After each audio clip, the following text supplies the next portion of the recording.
I uh I got nothing this time. I got wow. I can give you wow. Wow.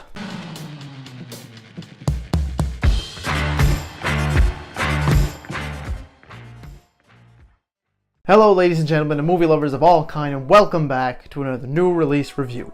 And for today, I will be covering Mission Impossible Fallout, the 6th installment in the Mission Impossible franchise. Mission Impossible Fallout was directed by Christopher McQuarrie and once again stars Tom Cruise, Henry Cavill, and Rebecca Ferguson. For the summary, guys, I literally just pulled the one from IMDb because I want you guys to go into this movie knowing as little as possible. So that summary is that Ethan Hunt and his IMF team race against time after a mission gone wrong. And very quickly, guys, before I get into this review, I just want to say that I was very skeptical about this movie before heading in. With the trailers and stuff, I was excited, and with the early reviews, I was really excited, but this is the first time in the Mission Impossible franchise that it has been the same director twice. They've changed directors every single movie, as well as it's the first time that a storyline has carried over between films. So with that being said, guys, we can head right into the positives. And first and foremost, I just wanted to say that the cast overall is getting the #1 spot on the positives, guys. Once again, Tom Cruise, because he's Tom Cruise, I've talked about him enough. The rest of the cast, guys, is really where it's at as well. They all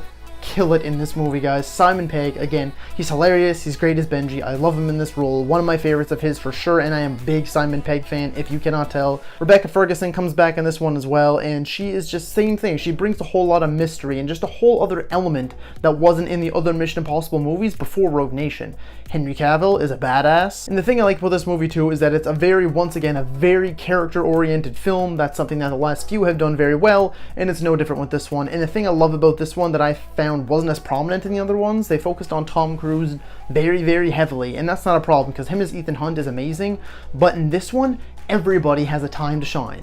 Everybody has a moment of being a badass, everybody has an emotional moment, everybody has a comedic moment, everybody has a moment in the spotlight in this movie, and everybody gets pretty equal screen time. I'd say, of course, Tom Cruise a little bit more than everyone else. Ving Rhames is great in this movie again, Angela Bassett's in a little bit, Alec Baldwin is in it and he's great, and Sean Harris is once again back as Solomon Lane and he is great again. And next is just the action in this movie, guys. The action in this movie is top notch. One of the best action movies in recent years, from the gunfights to the hand-to-hand fights, to the stunt work, to the chase sequences.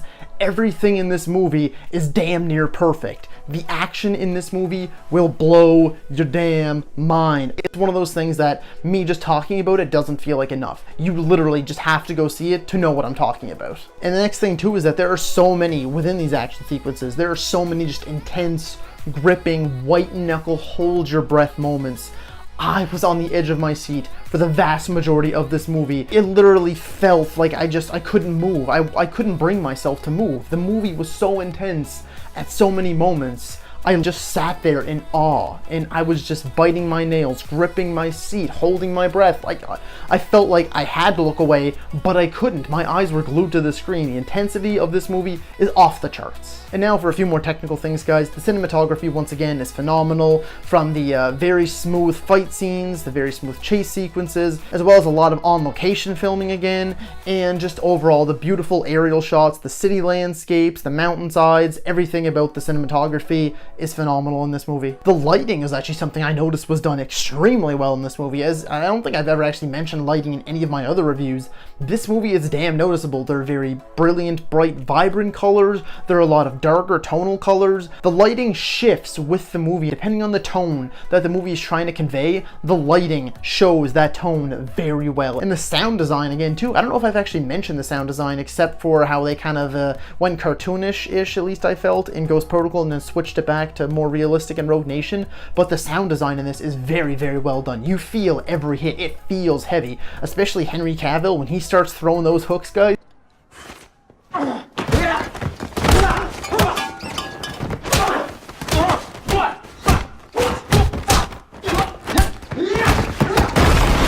You're like, boom, you feel the theater shake with that guy's thunderous crack. Everything about this movie sounds great. The crashes sound so just bone crunching. It's crazy how well they did on the sound design in this movie. And then last for the technical stuff, guys, is the score. It conveys everything that is going on screen so beautifully. I cannot say enough about the cinematography. The epic moments feel epic, the sad moments tug on your heartstrings, the intense moments get the blood pumping, get your adrenaline going. Everything about the score across the board, beautiful. The helicopter sequence that you see in the trailer, unlike anything I've ever seen before. I was wowed beyond belief with that, guys. I don't know how much of it was CGI, I don't know how much of it was done realistically, but the point is, I couldn't tell. So that just tells you all you need to know right there. It is phenomenally done, incredible. I have no idea how they did it. I don't want to know because I just want to sit back and enjoy it again. And next there's a motorcycle sequence. You see a little bit of it again in the trailer and it tops Rogue Nation. I thought Rogue Nation had like the best motorcycle sequence in film. No, it's this movie.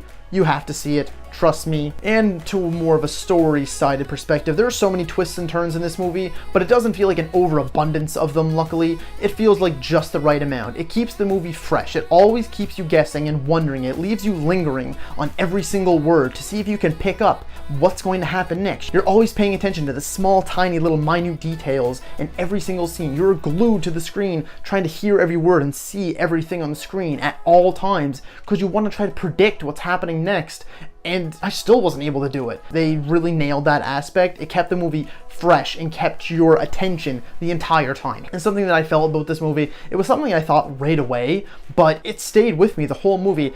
And I don't know how I can really convey this to you guys too much. I don't really know how I can say it, but it's like every scene tells its own story. Every shot of this movie tells you something more about this story, about these characters, about this location. Every scene contributes to this film. There's no filler, there's no moments just for comedy. That doesn't normally happen. There's usually a lot of filler in movies. There's usually a lot of moments that are meant to just make you laugh, that are meant to just make you cry. This movie, I didn't find had any of them. Every scene felt like it meant something. Every scene felt like it was a little piece contributing to a bigger whole.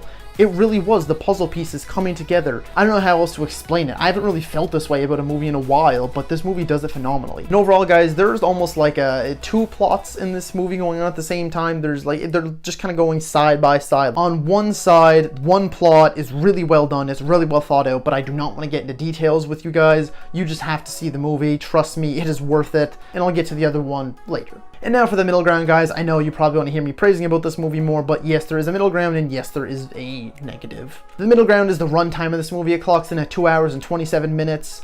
It's in the middle ground because it didn't bother me, and I know it won't bother a lot of people, but it will also bother a lot of people. Sometimes a lot of people just don't want to, contribute and give up 2.5 hours of their day to sit in a movie theater, especially during the summertime. It's summer blockbuster season, and some people don't want to just sit down for 2.5 hours straight alone, so that automatically takes away from ticket sales. They might watch it at home, watch it on Netflix, pause it, start it again some other time. So I feel like the runtime, for some people, it might be a bit of a damper. And now for the one and only negative in this movie, and it is literally just kind of a nitpick I want to give this movie, and that's just that the other plot line is fine. There's really not a whole lot wrong with it, but it's just kind of so generic. I felt like I really wish it was something different that could have made this movie the best it could have possibly have been, because it is just another like nuclear bomb subplot. It's like, hey, we have nukes, we want to destroy the world, we want to change the world order, we want to mix things up. You've heard it before in this series multiple times. You've heard it plenty of other times everywhere else.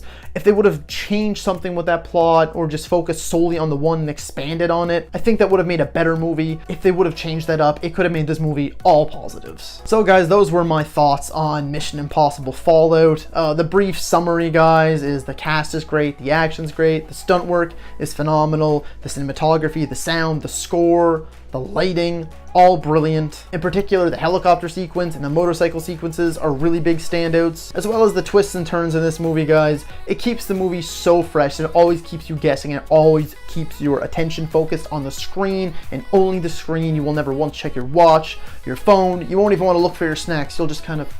Where's my pop? I don't know what that was. I just did it. Anyway, no matter what, guys, you're always going to be paying attention to what's going on the screen. And the runtime, guys, that's the middle ground. Didn't bother me whatsoever. Might bother a lot of people, though. It's 2.5 hours, you know, whatever side you're on. And the one negative is that, like I said, it's almost like two plots going on at once. They are interwoven very well, but that one plot feels really just generic. Overall, guys, I want to do it. I want to drop it. But with this movie, I feel like I can't. With this movie, I loved it, but I don't feel like 10 years down the road, I'm still gonna be like, wow, guys, Mission Impossible Fallout. Who would have thought? It's not the same feeling that I got after I saw The Dark Knight, or every time after I watched The Dark Knight now. It's not the same feeling I even got from a movie more recently like Mad Max Fury Road. It doesn't give me those same vibes. I use those two examples. A lot of people are like, the best action movie since Mad Max Fury Road, the best action movie since The Dark Knight. I didn't get the same just feeling inside after I saw this movie like I did those other two. So with all that being said though, guys, this movie, it's not far off. Not quite where I wanted it to be. I'm going to be giving Mission Impossible Fallout a 9.5 out of 10. So guys, if you like this video, be sure to like, subscribe, and comment. Let me know, have you seen Mission Impossible Fallout yet? And if you haven't, go watch it. And as always, guys, thank you so much for watching. And that's a wrap.